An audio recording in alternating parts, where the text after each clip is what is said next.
Assalamualaikum warahmatullahi wabarakatuh. Perkenalkan, saya Luciani Mareta dengan NIM 053 dari kelas Lembaga Negara K, Fakultas Hukum Universitas Trunojoyo Madura. Di sini saya akan menjelaskan terkait dengan perkembangan lembaga negara di Indonesia.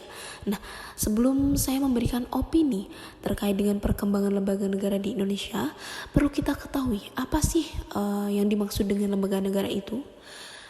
Dalam bahasa Belanda, lembaga negara disebut sebagai staatsorgan, sedangkan lembaga negara dalam bahasa Inggris disebut dengan istilah political institution, di mana yang dimaksud dengan lembaga negara adalah organisasi pemerintahan yang menjalankan fungsi-fungsi kenegaraan. Kemudian dalam pandangan Hans Kelsen mengenai the concept of the state organ, di mana Hans Kelsen menguraikan bahwa siapa saja yang menjalankan suatu fungsi yang ditentukan oleh suatu tata hukum merupakan suatu organ, di mana organ negara merupakan institusi yang dibentuk berdasarkan hukum untuk menjalankan fungsi negara. Selanjutnya mengenai badan negara, di mana badan negara adalah sebuah organisasi atau sekumpulan individu yang karena jabatannya bertugas menjalankan tugas negara, di mana badan-badan negara meliputi MPR, DPR, DPD, Presiden dan Wakil Presiden, Mahkamah Agung, Mahkamah Konstitusi, Komisi Yudisial, dan BPK.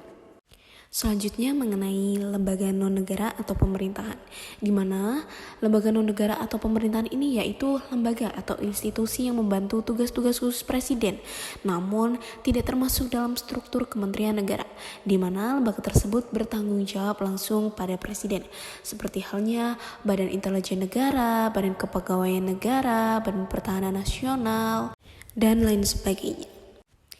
Lalu bagaimana sih opini atau pendapat terkait dengan perkembangan lembaga negara di Indonesia? Nah, perkembangan lembaga negara sebelum reformasi ini, lembaga negara memiliki beberapa penyebutan seperti dalam Undang-Undang Dasar Negara Republik Indonesia tahun 1945 cenderung menggunakan kata badan negara, sedangkan dalam Konstitusi RIS tahun 1949 memiliki istilah lain, yaitu sebagai perlengkapan negara, di mana lembaga negara ini yaitu sebagai fungsi untuk mengatur penyelenggaraan ketertiban dan keamanan, di mana rakyat diberi tanggung jawab sebagai pelaksana dengan memberi jabatan tersebut untuk menjalankan lembaga negara.